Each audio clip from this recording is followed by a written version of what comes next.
근데 왜 말 안 했어? 엄마 몸도 불편한데 이런 걸로 걱정 끼치고 싶지 않았어. 그 사람이 엄마한테 하는 행동 보면서 나도 확신이 들더라고. 근데 내가 참고 넘어가면 되는 일이잖아. 이 미련한 거사. 이게 무슨 일이라고 숨기려고 해? 어쩌려고? 엄마가 나 행복하게 잘 사는 거 보고 싶다고 했는데 그 약속 지키려면 내가 참는 수밖엔 없을 것 같아서 그랬어. 이 사람도 언젠간 나아지겠지 하고. 구독과 좋아요, 알람 설정 꾹 눌러주세요. 오늘 사연의 주인공은 올해 72살 된 유경아 씨입니다. 그리고 그녀의 딸과 사위와 관련된 이야기죠. 유 씨는 늘 조용한 사람이었습니다. 자신을 드러내기보다 다른 사람을 먼저 챙기는 쪽이었죠. 자신보다는 가족이 먼저였고 그 무엇도 우선순위는 없었습니다. 그런 성격은 어릴 때부터 몸에 밴 것이었습니다. 형편이 넉넉지 않았던 집안에서 맏딸로 태어난 유 씨는 어린 나이부터 동생들의 식사와 빨래, 집안일을 도맡아야 했습니다. 네가 우리 집안의 장여자니. 다른 거 다 필요 없고 식구들 잘 챙기면 그만이야. 위로 아닌 위로를 수도 없이 들으며 매일을 살았습니다. 자신의 욕심은 항상 뒤로 미뤄야 했고 그건 꿈마저도 그랬습니다. 유 씨는 한때 미술학도를 꿈꿨습니다. 그림 그리는 것을 좋아했고 디자이너가 되어 자신만의 옷을 만드는 것이 꿈이었죠. 잡지를 사는 돈이 부족해 길거리에 돌아다니는 신문이나 고물상에 버려져 있는 신문에서 패션과 관련된 기사를 오려 스크랩까지 하던 열정이 있었습니다. 디자이너가 되고 싶다고 이야기할 때마다 유 씨의 부모는 무심한 반응을 보였습니다. 여자가 집안만 잘 돌보면 그만이지. 디자이너는 무슨 디자이너야. 그 시간에 음식을 하나라도 더 배워서 살림에 보태거라. 결국 유 씨는 고등학교를 겨우 졸업하고 공장에 취직해 돈을 벌어야 했습니다. 하루 12시간 넘게 봉제 공장에서 일하면서도 꿈을 포기하지 않았죠. 나중에 돈 모아서 꼭 학원이라도 다녀야지. 하지만 그 바람마저도 허망한 바람이었습니다. 그러던 어느 날 정직한 미소를 가진 남자를 만났습니다. 큰 욕심 없이 하루하루 열심히 사는 사람이었고 올곧은 마음에 반해 결혼을 하게 되었죠. 유 씨의 남편은 조용한 성격이었고 큰 돈을 벌진 못했지만 성실했습니다. 자기 가족만은 끔찍이 아끼는 사람이었고 그런 두 사람 사이에 자식도 셋이나 있었습니다. 세상 그 무엇보다 당신이 해주는 따뜻한 밥이 제일 좋아. 오늘도 고생 많았어. 남편이 퇴근하고 피곤한 얼굴로 들어와 식탁에 앉아 함께 식사를 할 때면 하루 종일 고생한 자신보다는 늘 유 씨에게 고생 많았다고 말했던 남편이었습니다. 유 씨도 그런 남편의 마음을 알았기에 틈이 나는 대로 시장에 나가 일거리를 찾아 헤맸습니다. 그리고 그 평범한 일상이 무너지는데 많은 시간이 걸리지 않았습니다. 막내딸 진희 씨를 낳고 2달도 안 됐을 무렵 남편이 사고로 세상을 떠난 것이었습니다. 늘 다니던 길, 늘 타던 오토바이였고 마주오던 트럭과 부딪혀 난 사고였습니다. 졸지 아이 셋이나 딸린 과부가 되어버린 유 씨였지만 슬픔을 오래 느끼지도 못했습니다. 하늘이 무너지는 듯한 절망 속에서도 눈물을 삼켜야 했죠. 엄마가 울면 아이들이 불안해해. 아이들은 이제 나밖에 없는데 버텨내야지. 강인했던 성격, 여린 마음과는 달리 세상은 혹독하기 그지없었습니다. 친정부모님마저 돌아가시자 의지할 곳이라곤 시댁뿐이었죠. 시부모를 모시며 자식 셋을 키워내야 하는 유 씨에게 점점 억척스러움이 생겨났습니다. 꿈이 많던 19소녀는 온데간데 없고 늘 가족만을 생각해야 하는 중년 여성이 되어버렸죠. 그 사이 서로 의지하며 살아가던 시부모님도 몇 해 사이로 돌아가시고 허전함은 더해졌습니다.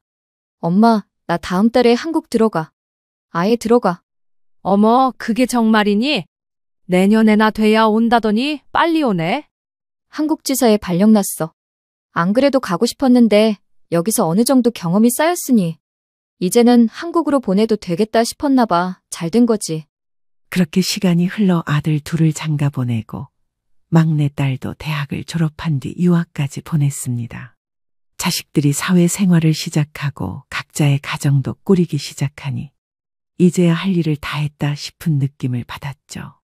그 중에서도 제일 애틋했던 막내딸이 귀국한다는 소식을 전해왔습니다. 어릴 때부터 똘똘하고 책임감이 강했던 진희 씨는 다른 형제들보다 유독 유 씨를 살뜰히 챙겼습니다. 아빠의 부재가 클 텐데도 불구하고 공부까지 잘했던 진희 씨는 장학금을 받으며 대학을 다녔고 해외 유학까지 다녀온 뒤 유명 잡지사에 취직을 했습니다. 그동안 살아오면서 들었던 어떤 칭찬보다도 자랑스러운 딸이었습니다. 엄마, 나 결혼해도 엄마는 내 옆에 있어야 해. 나 혼자 못 살아. 한국으로 귀국한 진희 씨는 혼자 남은 유 씨의 곁을 지켰습니다. 유 씨가 아픈 데는 없는지, 필요한 건 없는지 늘 살피기 바빴죠. 이런저런 이야기를 나누며 남자친구가 생겼다는 소식을 들었을 때 진희 씨가 했던 말은 아직도 잊을 수 없었습니다. 그리고 그 말을 들었을 땐 속으로 다짐했죠. 이제 진이 곁에서 따뜻하게 지내도 되겠구나. 내 새끼가 언제 이렇게 커서 엄마를 다 챙겨주고. 참 미안하고 고마운 자식이네. 기특한 내 새끼. 하지만 인생이란 건 그렇게 순탄하게 흐르지 않았습니다. 진희 씨가 결혼을 결심한 건 한국으로 돌아온 지 2년쯤 지난 시점이었습니다. 유 씨는 진희 씨의 결혼을 반대하지 않았고 오히려 축복해 주었습니다. 남자친구가 생겼을 때도 그 남자친구와 결혼을 하겠다고 했을 때 그 누구보다 기뻐했습니다. 엄마, 내가 말했던 호진 씨야. 내가 예전에 남자친구 생겼다고 말했었지? 그럼 기억하고 말고 만나서 반가워요. 진이 엄마예요. 어머님, 정호진이라고 합니다. 늦게 인사드려서 죄송합니다. 그리고 말씀 편하게 하세요. 호진 씨 인상 좋지? 우리 결혼 생각하고 있어서 엄마한테 인사시켜주려고. 나는 다른 거 바라는 거 없어. 두 사람이 그저 행복하게 잘 살기만 하면 되는 거야. 우리 막내딸 잘 부탁해요. 네, 어머님, 제가 진이 평생 행복하게 해주겠습니다. 처음 사위를 만났을 때 유 씨는 반듯하고 공손한 인상이 참 마음에 들었습니다. 직업은 약사였고 막내딸보다 5살 많았지만 그만큼 성격이 온화해 보였죠. 서로 평생을 약속하는 의미가 어떠한 것인지 알았기에 유 씨는 두 사람을 진심으로 응원했습니다. 결혼식 날 유 씨는 살면서 처음으로 단장이라는 것을 해보았습니다. 한복을 곱게 차려입고 식장에 들어서는 딸을 보면서 속으로 중얼거렸죠. 이 아이만은 내 삶처럼 살게 두지 않겠다. 세상 그 무엇도 내 딸의 행복을 방해할 순 없지. 많은 사람들의 축복을 받으며 행복한 결혼식을 올렸고 유 씨도 기쁨의 눈물을 흘렸습니다. 먼저 세상을 떠난 남편이 유독 생각나는 날이었습니다. 하지만 결혼 후 얼마 지나지 않아 진희 씨 부부에게 위기가 찾아왔습니다. 사돈이 운영하던 사업체가 부도를 맞게 되고 경제적 위기에 처하게 된 것입니다. 말 그대로 길거리에 나앉게 될 상황이었죠. 집도 건물도 모든 재산을 하루아침에 날렸다는 얘기를 들었을 때 유 씨는 망설이지 않았습니다. 김포에 내 명의로 되어 있는 건물 알지? 거기 2층 비어 있어. 사돈들 거기로 모시고 1층 상가에 약국 자리도 나 있으니까 거기서 다시 시작해. 장모님, 제가 어떻게 받아요? 너무 죄송해요. 내가 이런 말 해서 좀 그렇지만 지금 찬물 더운 물 가릴 때가 아니잖아. 사돈들도 길거리 떠돌면서 지낼 수도 없는 노릇이고. 자네랑 진이가 사는 신혼집은 어차피 내가 손 쓰면 그만이니 걱정은 하지 말고. 내 말대로 해. 정말 감사합니다. 이 은혜를 어떻게 갚아야 할지 모르겠어요. 결혼할 때 자네가 했던 말 있지? 우리 진이랑 평생 행복하게 잘 살겠다고. 그 약속이면 돼. 당장 이사 가능하니까 빨리 조치할 수 있는 건 해. 유 씨는 시댁에서 물려받은 재산과 평생 모은 돈으로 사두었던 건물을 내주었습니다. 3층짜리 건물이었는데 1층에는 상가, 2층과 3층은 가정집으로 사용할 수 있는 구조였습니다. 사돈 이영숙 씨도 처음에는 거절했지만 상황을 받아들이고 결국 이사를 했습니다. 그렇게 다시 한 지붕 아래 가족의 형태가 만들어졌습니다. 유 씨는 경매로 넘어간 신혼집을 매매했고 자신의 명의로 두었습니다. 경제적 위기가 있던 상황이라 두 사람이 다시 여유가 생긴다면 그때 다시 넘겨줄 생각이었습니다. 처음에는 모든 것이 조심스럽지만 따뜻했습니다.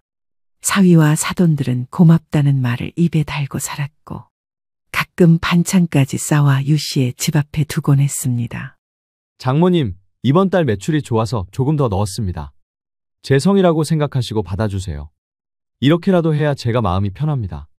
사위는 유 씨에게 매달 적게는 100만 원, 많게는 200만 원까지 주었습니다. 물론 받아도 그 돈을 쓸 생각이 없던 유 씨지만 사위가 민망하지 않게 모두 모아두기로 했습니다. 진이야, 정서방이 나한테 주는 돈 하나도 안 쓰고 모아서 그대로 돌려줄 테니까. 지금까지 해온 것처럼 성실하게만 살아. 엄마, 내가 엄마한테 면목이 없어. 잘 살겠다고 했는데 이런 모습 보여서 미안해. 이게 어디 네 잘못이니?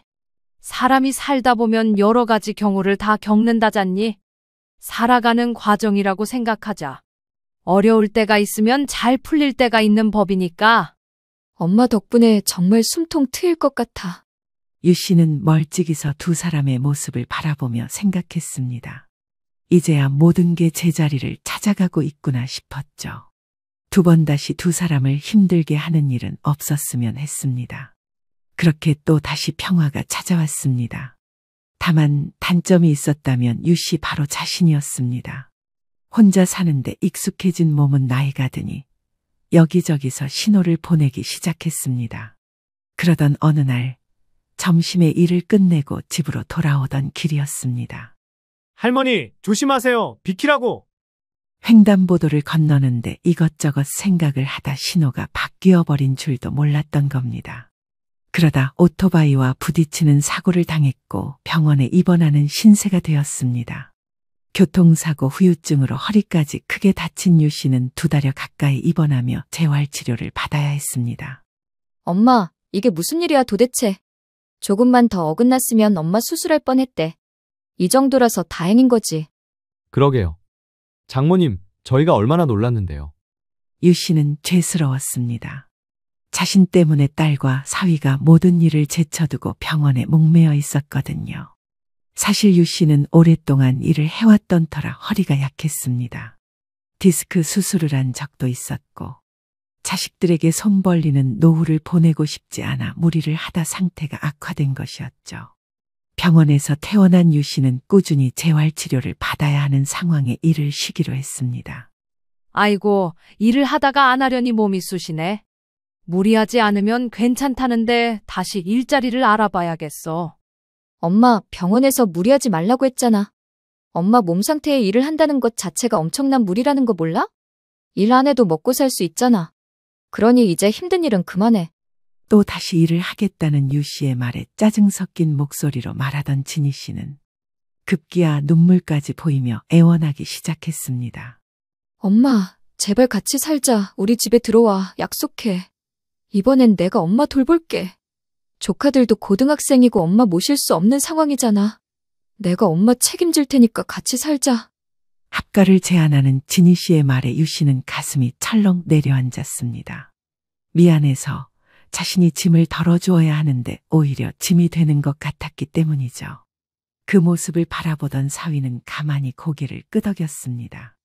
결국 유 씨는 진희 씨의 제안을 받아들였고 평생 자식들에게 짐이 되지 않으려 조심조심했던 자신을 뒤로 밀어두고 이번만큼은 의지해도 되지 않을까 싶었습니다.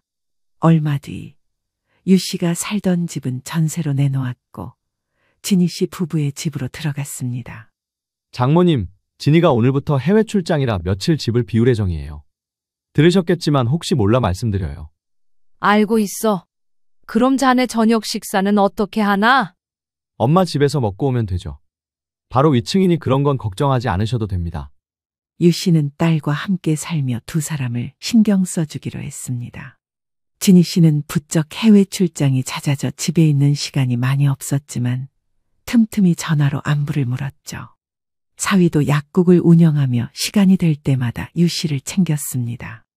유 씨는 일을 해야 할 시간에 거실에 앉아 조용히 커피 한 잔을 하는 게 이렇게 평화로운지 몰랐습니다. 요즘은 엄마랑 있는 게 제일 좋아. 나랑 평생 이렇게 살자. 이따금씩 딸과 함께 시간을 보낼 때면 딸이 건네는 한마디에 온종일 아픈 허리도 견딜 수 있었습니다. 유 씨는 딸을 도우며 집안일을 도맡아 했습니다. 반찬을 미리 만들어두고 출근하는 딸과 사위에게 도시락도 싸주었죠. 딸이 출장을 갈 때면 빈자리를 대신 메우려 노력했고 사위에게도 최대한 부담을 주지 않으려 조심했습니다. 하지만 이상한 기운은 슬그머니 유 씨를 향해 다가오고 있었습니다. 함께 살게 된 지 몇 개월이 채 안 되었을 때 진희 씨가 열흘 동안 해외 출장을 가게 되었습니다. 늘 그랬듯 사위의 식사를 챙겨주고 집안일도 꼼꼼히 해두었죠. 그런데 언제부터인가 사위의 행동이 무심해진 듯 했습니다. 전에는 함께 밥을 먹으며 대화도 곧잘 했던 사람이 따로 식사를 한다던가 출장 기간 동안 집을 비운다던가 하는 일이 잦아졌거든요. 나랑 있는 게 불편한가? 그래도 이런 적은 없었는데. 유 씨는 자신과 함께 하다 보니 불편해서 그런가 싶어 자책을 하기도 했습니다. 다정했던 사위는 유 씨에게 건네는 말투도 조금 달라진 듯 싶었습니다. 정서방, 내가 이번 주 목요일에 건강검진을 가야 하는데 수면 내시경을 해야 돼서 보호자가 있으면 좋다고 하는데 같이 가줄 수 있나? 약국 쉬는 날이잖아. 장모님, 저 그날 선약 있어요. 혼자 다녀오세요. 회복실에서 충분히 쉬고 나오면 되는 건데요. 뭘? 수술하는 것도 아니고 보호자 있을 필요 없어요. 손 하나 건네주지 않고 뒤돌아서는 사위의 뒷모습이 그날따라 무척 낯설게 느껴지기 시작했습니다. 당연히 서운한 마음이 들었고 과한 부탁을 하는 것도 아닌데 너무하다는 생각도 했습니다. 유 씨는 딸에게 이런 이야기를 꺼내고 싶지 않았습니다. 한참 바쁘게 생활하는 진희 씨를 걱정시키고 싶지 않았거든요. 그저 스스로를 다독일 뿐이었습니다. 괜찮아. 정서방도 많이 힘들겠지. 내가 너무 예민한 걸지도 몰라. 하지만 마음속 의문은 점점 지워지지 않는 얼룩처럼 커져갔습니다. 사위의 표정, 시선, 말투까지 어디선가 분명히 어긋나고 있던 게 분명했거든요. 엄마, 그동안 잘 계셔야 해요. 오빠한테 식사도 부탁해놨고 약속했어요. 진희 씨는 짐을 들고 나서면서 유 씨의 손을 꼭 잡았습니다. 또 한 번의 해외 출장을 가게 된 진희 씨는 열흘 동안 자리를 비워야 했습니다. 유 씨는 딸의 배려가 고맙긴 했지만 왠지 모르게 마음 한켠이 싸했습니다. 괜한 걱정인가 스스로 다독이며 며칠을 버텼지만 그 쌓은 감정은 곧 현실이 되었습니다. 딸이 떠나고 첫 주말. 정서방, 저녁 식사 함께 하지. 내가 정서방 좋아하는 된장찌개랑 양념게장 해놨는데. 오늘 친구들이랑 약속이 있어서요. 혼자 드세요. 사위와 함께하는 식사 시간도 점점 없어져 갔습니다. 이번 주도 그 다음에도 비슷한 상황이 반복됐죠. 집에 들어오는 시간은 늦어졌고 같이 식탁에 마주 앉는 일이 드물어졌습니다. 부엌엔 사위가 먹고 버린 도시락 쓰레기, 편의점 음식 포장지들이 무심히 쌓여갔습니다. 그만큼 유 씨는 사위의 빈자리에 점점 익숙해져 갔습니다. 그러던 어느 날 허리 통증이 도져 병원 검진을 받으러 가야 했던 날이었습니다. 유 씨는 조심스럽게 사위에게 말했습니다. 정서방, 오늘 병원 좀 같이 가줄 수 있을까? 허리 사진도 찍어야 하고. 사위는 그 말을 듣자마자 핸드폰을 내려놓더니 얼굴을 살짝 찌푸렸습니다. 죄송한데 오늘 약국에 물건 들어오는 날이라 바빠요. 혼자 다녀오세요. 그 말투에는 미안함도 배려도 없었습니다. 마치 이런 일로 왜 나를 귀찮게 하냐라는 어투였죠. 그날 병원 대기실에서 유 씨는 혼자 벽에 기대어 앉아 있었습니다. 지팡이도 없이 겨우 몸을 끌고 MRI를 찍고 돌아오는 길, 그녀는 처음으로 눈물을 삼켜야 했죠. 내가 괜히 여기에 들어와 산 걸까?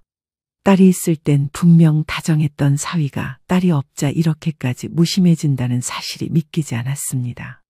처음에는 사위가 단순히 바쁜 걸로 여겼습니다. 하지만 반복되는 무관심, 피로감 섞인 목소리 그리고 점점 짧아지는 대화 속에서 유 씨는 느낄 수 있었죠. 그날 이후로 유 씨는 사위에게 아무것도 부탁하지 않게 되었습니다. 마트도 병원도 쓰레기 분리수거도 모두 혼자 해냈죠. 허리는 여전히 아팠지만 한숨도 내지 않았습니다. 그리고 어느 주말 오후 진희 씨가 해외 출장에서 돌아온 지 며칠 지난 어느 날이었습니다. 오랜만에 가족이 함께 식사를 마치고 난 뒤였습니다. 오빠, 분리수거 좀 부탁해. 엄마 허리 안 좋아서 요즘 혼자 하시느라 힘들었대. 사위는 숟가락을 내려놓더니 눈을 부릅떴습니다. 내가 왜? 주말에 모처럼 쉬는데 내가 쉬지도 못해. 장모님이 계시니까 오히려 더 불편하거든. 그런 건 좀 알아서 해. 말끝이 채 떨어지기도 전에 식탁 위 공기가 얼어붙었습니다. 진희 씨는 멍하니 사위를 바라보았고 유 씨는 몸이 굳은 채로 고개를 떨구었습니다. 결국 이 집에서 내가 필요 없는 존재가 된 거구나. 그날 밤 유 씨는 방에서 나와 베란다로 나갔습니다. 비가 부슬부슬 내리던 밤 어둠 속에서 도시의 불빛이 번져 보였습니다. 진희 씨 부부와 함께 산다는 것이 그녀에게 안식처가 되어줄 거라 믿었지만 현실은 달랐습니다. 그녀는 가족이 아니라 마치 얹혀 사는 사람처럼 느껴졌거든요.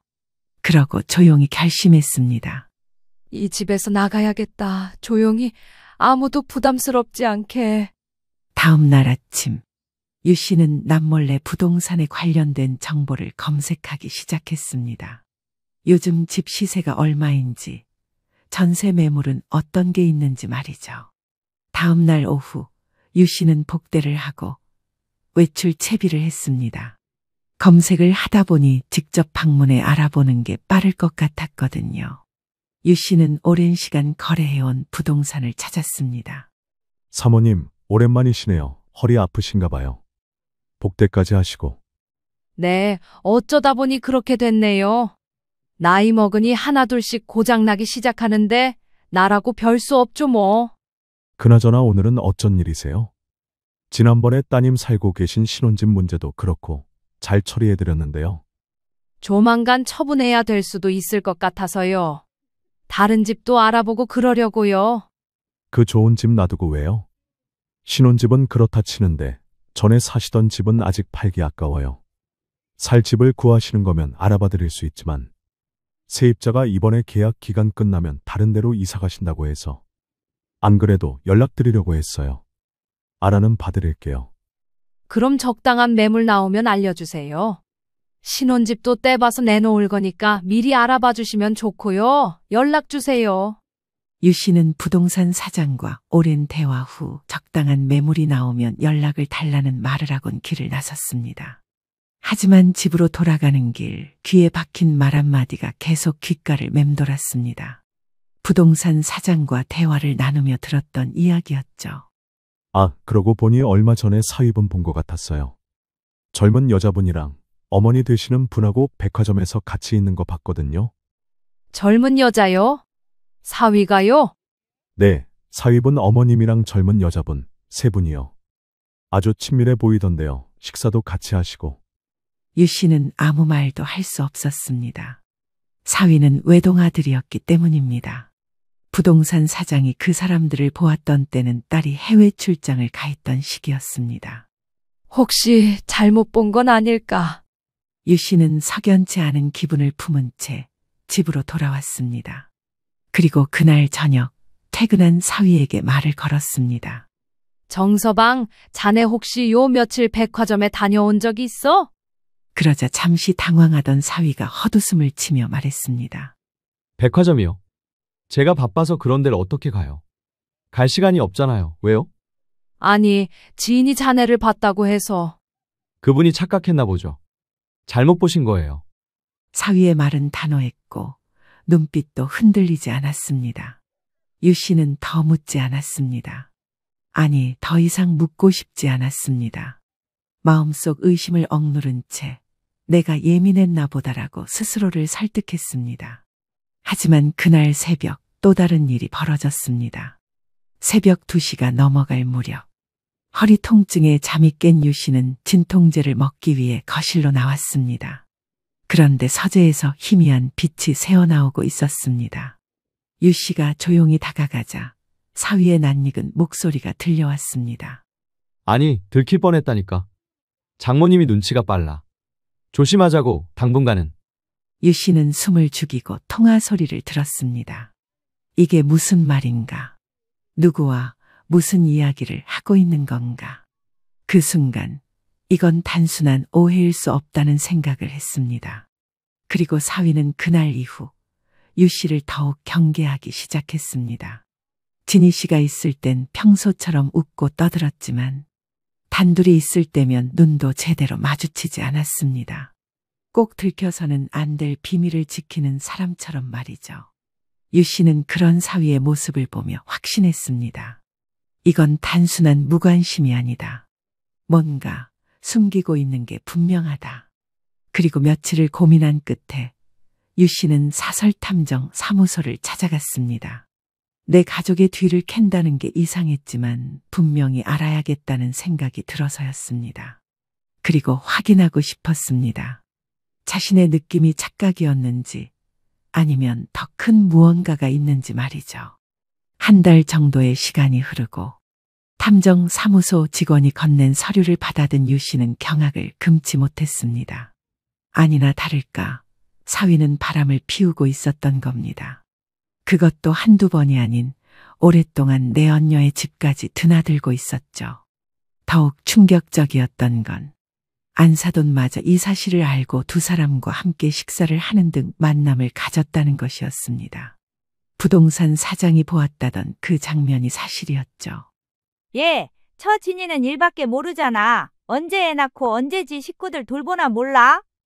나이도 있고 말이야. 차라리 젊고 예쁜 너랑 새 출발하는 게 훨씬 낫지. 안 그래? 내 며느리는 너야, 너. 그리고 이어진 안사돈의 충격적인 말. 이미 내언녀를 자신의 며느리라 칭하며 진희 씨를 욕보이고 있었습니다. 유 씨는 숨이 막히기 시작했습니다. 그동안 보여준 신뢰가 완전히 무너져버린 느낌이었죠. 그날 밤 모두가 잠든 시간 유 씨는 진희 씨를 불러 앉혔습니다. 조사 자료를 넘기며 사태의 심각성을 알려주기 위함이었습니다. 너 표정이 왜 그래? 천천히 한번 봐봐. 정서방이 어디서 뭘 하고 다니는지. 하지만 생각보다 의연한 표정을 짓는 딸을 보며 유 씨는 이상한 기분을 느꼈습니다. 엄마, 나 사실 알고 있었어. 오빠가 바람 피우는 거. 근데 왜 말 안 했어? 엄마 몸도 불편한데 이런 걸로 걱정 끼치고 싶지 않았어. 그 사람이 엄마한테 하는 행동 보면서 나도 확신이 들더라고. 근데 내가 참고 넘어가면 되는 일이잖아. 이 미련한 거사. 이게 무슨 일이라고 숨기려고 해? 어쩌려고? 엄마가 나 행복하게 잘 사는 거 보고 싶다고 했는데 그 약속 지키려면 내가 참는 수밖엔 없을 것 같아서 그랬어. 이 사람도 언젠간 나아지겠지 하고. 그 말에 유 씨는 조용히 눈물을 흘렸습니다. 유 씨의 눈물을 본 진희 씨는 억지로 눈물을 삼키더니 대답했습니다. 엄마, 이젠 끝내자. 나도 더 이상 참지 않으려고. 같이 정리하자. 그 말을 들은 유 씨는 단호하게 고개를 끄덕였습니다. 그동안 쌓이고 쌓였던 감정이 이제야 방향을 잡은 듯 했습니다. 사위의 배신에 대한 분노보다 긴 인생 동안 단 한 번도 내 자신을 위해 내리지 못했던 결단을 내리기로 했던 순간이었습니다. 사모님, 의뢰하신 증거자료 정리했습니다. 이거면 충분하실 겁니다. 탐정 사무소 직원이 건넨 USB 안에는 모든 증거들이 담겨 있었습니다. 내언녀의 집에 드나드는 장면, 웃으며 차에서 함께 내리는 장면, 서로 팔짱을 끼고 애정행각을 하는 장면, 그리고 안사돈과 함께 식사를 하며 진희 씨를 욕보인 장면까지 말이죠. 증거 자료를 둘러보며 유 씨는 생각했습니다.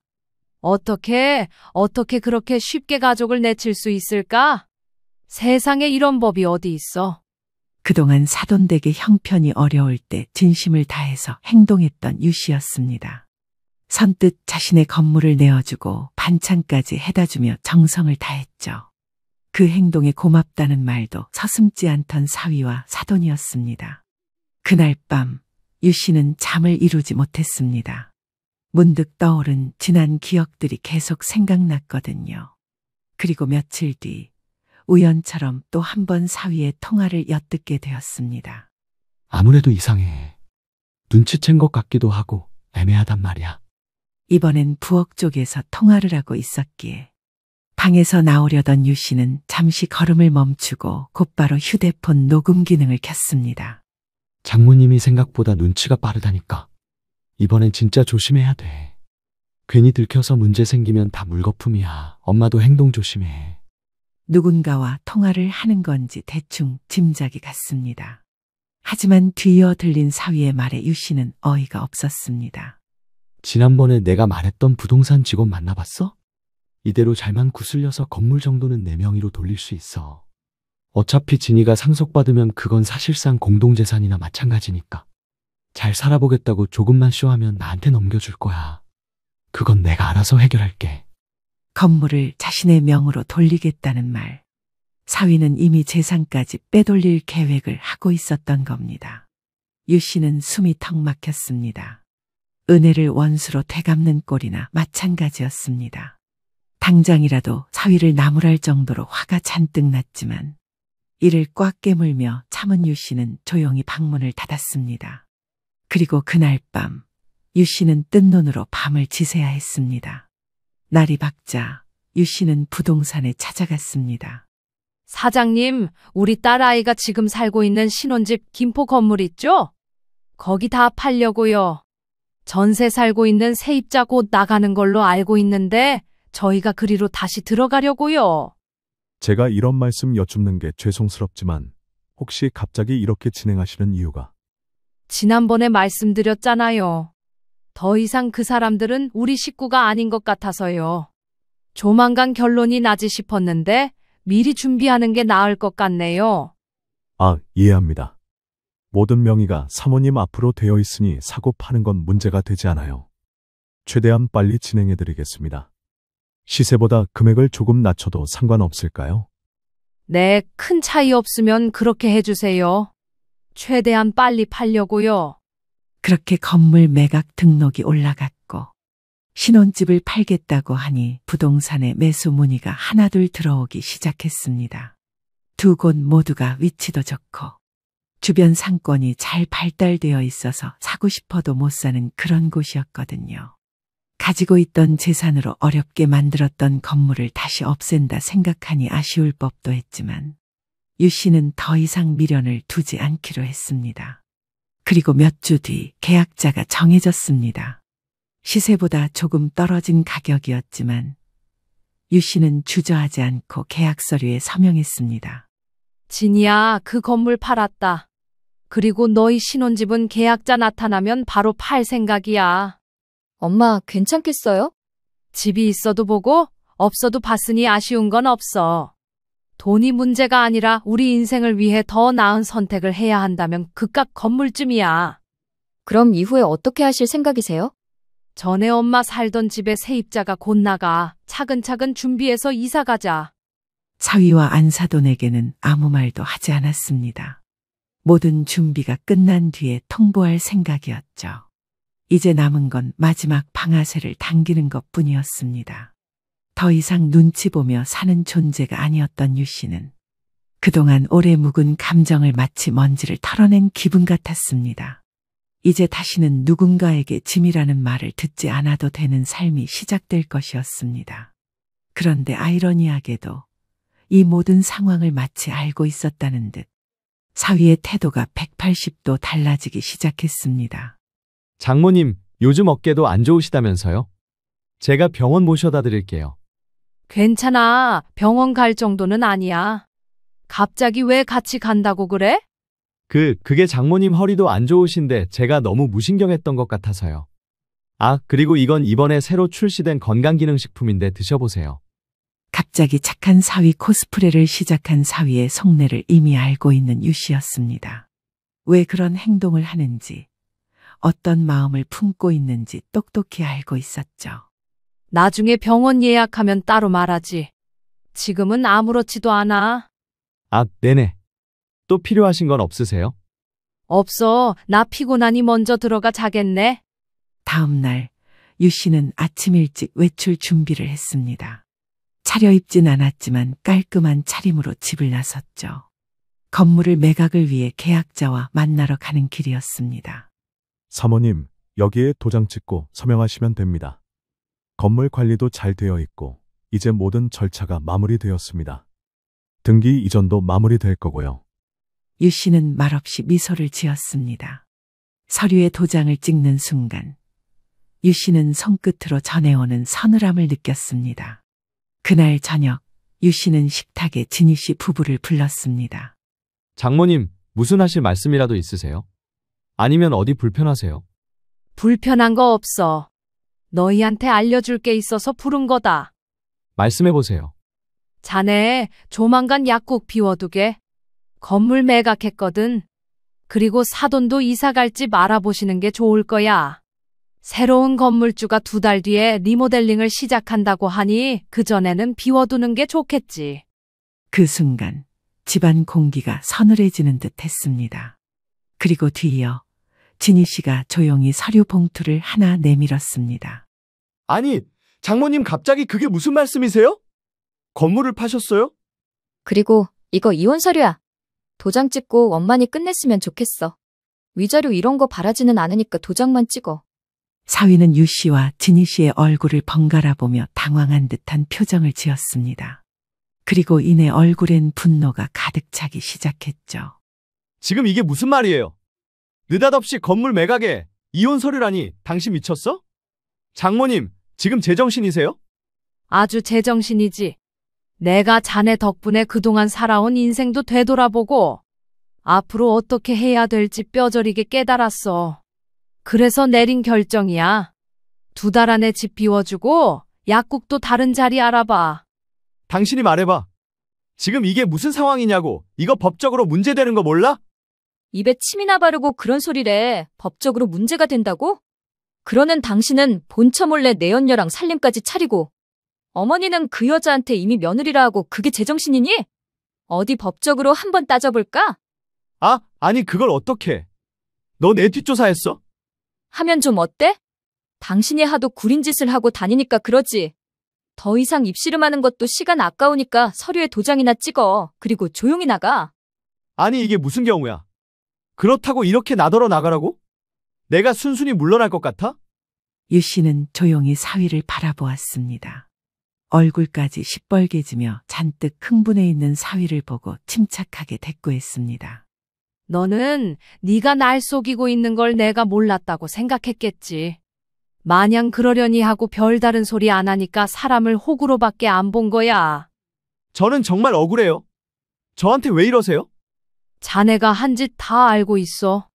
내 입에 담는 것도 더럽고 치욕스럽지만 그만 말하겠네. 조용히 끝내지.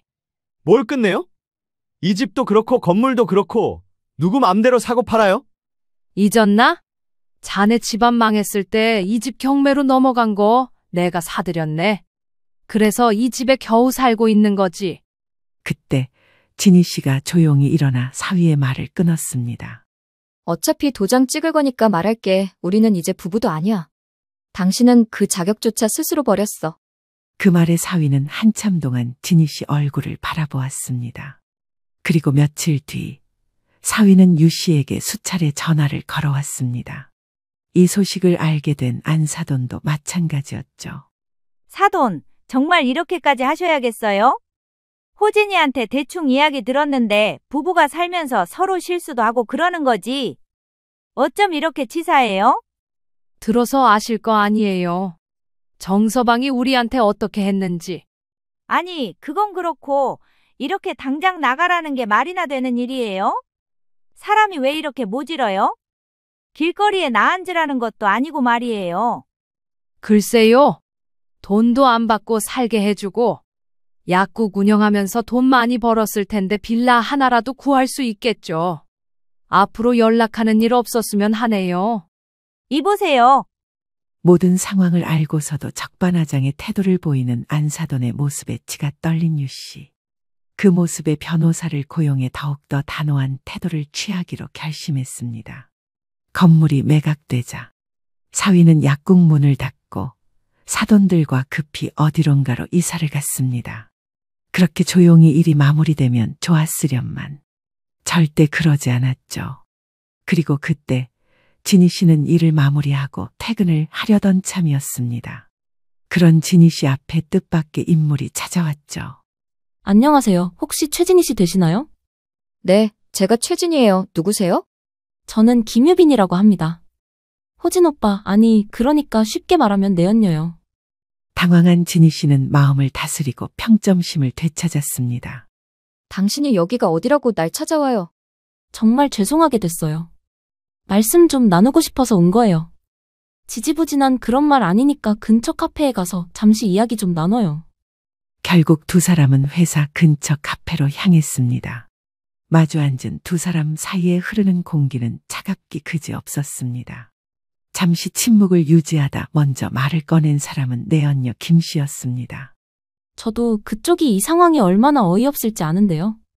죄송하다는 말씀은 드려야 할 것 같아서요. 한때 저도 눈이 멀어서 미친 짓을 좀 했지만 아무래도 이건 아니다 싶어서요. 나더러 용서라도 해달라. 뭐 그런 말 할 건 아니죠? 그런 건 바라지도 않아요. 다만 저도 그동안 얼마나 어리석은 짓을 했는지 요 며칠 뼈저리게 깨달았거든요. 살면서 지우고 싶은 순간이 있다면 그 자식을 만난 모든 순간이에요. 나 그 사람이랑 이혼 절차 밟고 있어요. 근데 이제 와서 무슨 소용이에요? 이혼이라는 말에 놀란 내언녀는 침착함을 유지하고 말을 이어나갔습니다. 그동안 자신의 남편과 있던 일을 모두 들은 진희 씨는 기가 막힐 수밖에 없었습니다. 자신과 결혼하지 얼마 되지 않은 시점에 만나 바람을 피우기 시작한 것부터 최근에 일어난 모든 일과 상황에 대해 듣게 되었죠. 저는 제가 이런 짓을 할 줄 몰랐어요. 그놈의 사랑이 뭐길래 그치만 이제는 알 것 같아요.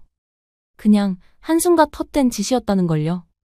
어떻게 하면 저를 용서하실지는 모르겠지만 혹시나 그 자식이 이혼 안 하려고 무슨 짓을 하면 제가 조금이라도 도움을 드릴 수 있었으면 좋겠네요. 이건 제가 그 사람과 바람을 피웠다는 진술서, 그리고 함께 찍은 사진, 동영상 다 들어있어요. 이걸 나한테 주는 이유가 뭐예요? 작게나마 도움이 되어드리고 싶고 이걸로 지은 죄가 사라지진 않겠지만 적어도 그놈 엿 정도는 먹일 수 있지 않을까 해서요. 무슨 말인지 알겠어요. 오늘 우리가 만난 건 그 자식한테는 비밀이에요. 그렇게 헤어진 두 사람. 내언녀 김 씨가 멀어지고 난 뒤 집으로 걸어오며 무심히 하늘을 쳐다본 진희 씨는 허탈함을 느꼈습니다. 사랑이 밥을 먹여주는 것도 아닌데 한때 그렇게 목숨을 걸고 사랑했던 사람이 이제는 생각하기도 싫은 사람이 되어버린 게 웃기기도 했습니다. 눈가가 촉촉해졌지만 진희 씨는 마음을 다잡고 집으로 들어섰습니다. 그리고는 아무렇지 않은 척 유 씨와 대면했죠. 엄마, 오늘 제가 누굴 만나고 온 줄 아세요? 퇴근 후 냉정한 표정을 하고 있는 진희 씨가 냉수를 벌컥벌컥 마시더니 꺼낸 말이었습니다. 평소 퇴근보다 조금 늦은 시간이었지만 일이 바빴던가 보다 했습니다. 무슨 일이 있었나 걱정도 되었죠. 일단 숨 좀 돌리고 말해봐. 누굴 만나고 왔는데 그래? 엄마, 그 사람이요.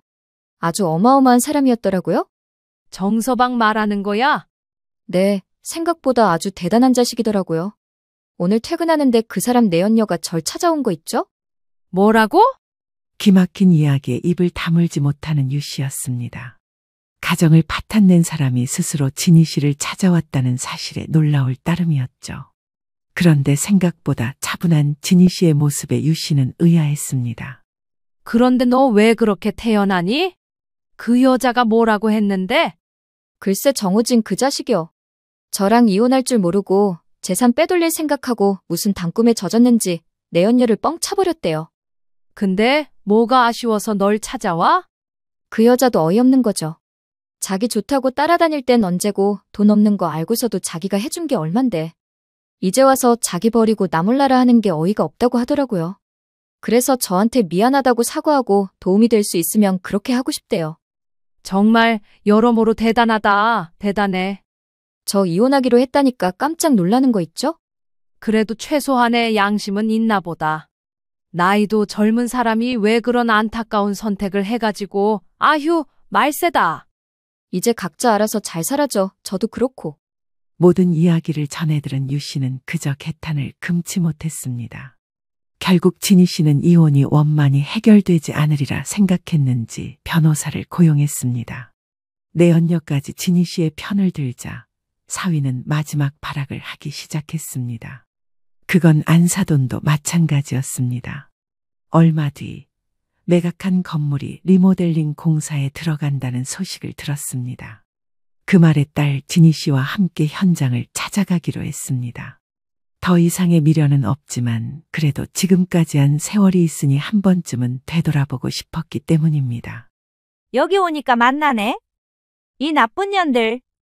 건물 앞에 도착했을 때 새로운 건물주와 잠시 이야기를 나누고 있는데 어디선가 낯익은 목소리가 들렸습니다. 바로 안사돈과 사위였죠. 어머님, 여긴 어쩐 일이세요? 여기 다시는 올 일 없을 줄 알았는데요. 내가 니년 때문에 2달이 뻗고 잠을 못 자. 집에 간이 없길래 여기로 와봤는데 너 마침 잘 만났다. 내 아들 인생 망쳐놓고 넌 잘 살 줄 알았어? 제가 무슨 인생을 망쳐나요? 제 인생을 망쳤으면 망친 거지. 말씀이 좀 과하시네요. 너 아무리 그래도 아직은 법적으로 시어머니야. 말본세가 그게 뭐야? 당신이 한 짓에 비하면 나는 아무것도 아니지. 사나운 꼴 보이지 말고 그만 가. 어머니도 그만 가세요. 그 순간 진희 씨의 얼굴이 오른쪽으로 확 돌아가는 게 아니겠어요. 안사돈이 화를 주체하지 못하고 진희 씨의 뺨을 때렸던 겁니다. 이보세요. 지금 누구 얼굴에 손을 대? 남의 아들 인생 망쳐놨으면 이 정도는 각오해야지. 급기야 진희 씨의 앞을 가로막은 유 씨를 밀치며 몸싸움을 하게 되는 상황이 발생했습니다. 함께 있던 부동산 사장과 건물주가 매달리며 몸싸움을 말렸죠. 상황이 시끄러워지자 주변에서 사람들이 몰려들기 시작했습니다. 그 와중에도 유 씨는 냉정함을 잃지 않았죠. 그만하세요. 그만하시라고요. 도대체 얼마나 더 행패를 부리셔야 직성이 풀리세요? 경찰까지 오고 난 뒤에야 어수선한 상황이 마무리되었습니다. 진희 씨는 변호사를 통해 사위와 안사돈에 대한 접근 금지와 통신 제한을 신청했습니다. 결국 사위는 자신이 근무하던 지역에서 더 이상 얼굴을 들 수 없게 되었고 약국도 폐업 수순을 밟아야 했죠. 생계 유지는 해야 하니 건물주가 그대로 약국을 운영하겠다고 하면 둘 생각이었습니다. 하지만 모든 상황을 지켜본 건물주도 더 이상 안 되겠다 싶었던 거죠. 그리고 한 달 정도의 시간이 흘렀습니다. 엄마, 이제 다 끝났어. 그 사람이랑 이제 법적으로 남남이야. 그동안 마음고생 시켜서 미안해. 고생은 무슨 그런 말 하지 마. 너도 나도 이제 새로운 인생을 살아야지. 진희 씨와 사위의 법적인 관계는 모두 끝이 나버렸죠. 위자료를 받지 않겠다고 했지만 최악의 상황에 치닫았으니 진희 씨는 폭행 및 명예훼손, 정신적 피해 보상까지 요구하겠다 했습니다. 하지만 금전적으로 여유가 없던 사위가 처음에는 변호사를 고용하며 득달같이 달려들더니 이도저도 안 된다는 것을 알았는지 금세 꼬리를 내렸습니다. 이제 다시는 얼굴 보지 말자. 살면서 보는 일은 없었으면 해. 누군 그딴 거 바라는 줄 알아. 어디 잘 사나 내가 두고 볼 거야. 이혼이 마무리되고 얼마 뒤 유 씨 모녀는 신혼집을 정리하고 원래 살던 집으로 이사 왔습니다. 잠시 떠나 있던 곳이지만 언제 그랬냐는 듯 익숙한 풍경에 마음이 편안해졌습니다. 두 사람은 이사 온 첫날 밤 막걸리 한 잔을 기울이며 깊은 대화를 나누었습니다. 엄마, 지금까지 엄마 인생 돌보지 않고 자식들, 주변 사람들 신경 쓰느라 고생 많았어. 이젠 엄마도 엄마 인생을 살아. 그래야지. 그래도 내가 지금까지 잘 살아올 수 있었던 이유는 바로 너희들이야. 특히 진이 너한테는 내가 늘 미안하지. 아버지가 그렇게 떠나고. 또 그 소리야? 왜 그게 미안해. 그건 엄마나 아버지 잘못이 아니야. 엄마 의지대로 된 게 아니잖아. 그냥 너한테는 그게 제일 미안해서 그러지. 서로 눈시울을 붉히며 그동안 살아온 세월이 얼마나 힘들었냐며 많은 위로를 건넸습니다. 앞으로 시작될 인생은 그 누구보다 밝게 살아가리라 다짐하면서요. 모든 일이 마무리되고 유 씨의 인생에는 조금씩 변화가 찾아오기 시작했습니다. 허리가 아파 일을 하지 못했기에 집안일을 하며 동네 주변을 산책하는 것이 전부였던 유 씨에게 뜻밖의 행운이 찾아왔거든요. 어르신, 생활 습관도 잘 잡혀 있으시고 병원에 매번 와서 검진 받으시는 것도 이제 1년에 한 번이면 괜찮을 것 같네요. 이 나이 때 어르신치고는 자세도 굉장히 바르시고요. 주기적으로 물리치료나 마사지 정도만 권해드려도 될 것 같습니다. 우선 유 씨의 건강은 눈에 띄게 좋아졌습니다. 아파서 부여잡던 허리의 통증은 어느새 사라졌고 굽혀가며 움직일 필요도 없게 되었죠. 복대를 하며 길거리를 다니지 않아도 될 정도였습니다. 병원에서 이제 재활치료는 안 받아도 된다네. 그냥 가끔씩 간단히 물리치료 정도만 받으래. 이 정도면 자세도 괜찮다고 그러는구나. 운동 다닌 보람이 있네. 엄마 꾸준히 했잖아. 그러게 나이 든 사람들은 못하는 건 줄 알았는데 이렇게 도움이 될 줄 알았겠니? 아, 맞다. 그래서 말인데 엄마 혹시 모델 해볼래? 내가 모델을? 요즘 젊은 사람들 말고 시니어 모델이라고 있어. 엄마 나이 때 어르신들이 많이 도전하시거든. 경험 삼아 한번 해보는 건 어떨까 싶어서. 내가 할 수 있을까? 그리고 또 다른 도전 하나, 바로 시니어 모델이었습니다. 어렸을 적 디자이너의 꿈을 키웠던 유 씨는 새로운 꿈에 대한 도전을 앞두게 되었습니다. 진희 씨의 전폭적인 지지 아래 모델 학원에 등록했고 열심히 준비했습니다. 그 결과 모델 일을 시작하고 얼마 되지 않아 방송 출연을 하게 되었습니다. 자신의 꿈에 대해 이야기하던 것이 많은 사람들에게 깊은 감동을 선사했죠. 모든 사람들은 저마다 꿈을 갖고 살아갑니다. 저는 한때 패션 디자이너를 꿈꿨던 19살 소녀였습니다. 현실에 적응하느라 잠시 꿈을 놔두고 이제야 새로운 도전을 하게 된 것에 정말 기쁘고 행복해요. 이 모든 행복은 다른 누가 도와줄 수 있는 게 아닙니다. 지금이라도 늦지 않았으니 한 발자국만 더 조심히 내딛어 보세요. 그 꿈은 반드시 이루어집니다. 그리고 나를 사랑할 수 있는 용기를 가져보세요. 저처럼 이제는 여러분도 나를 사랑할 시간입니다. 유 씨는 앞으로의 인생이 어떻게 변화할지 모릅니다. 하지만 한 가지는 확실히 알았습니다. 이제 그 누구도 자신의 인생을 얕잡아 볼 수 없다는 것을요. 오롯이 자신만의 인생을 살아갈 때 그때가 바로 지금이라는 것을 말입니다. 오늘 이야기 어떠셨나요? 여러분들의 의견을 아래 댓글에 공유해 주세요.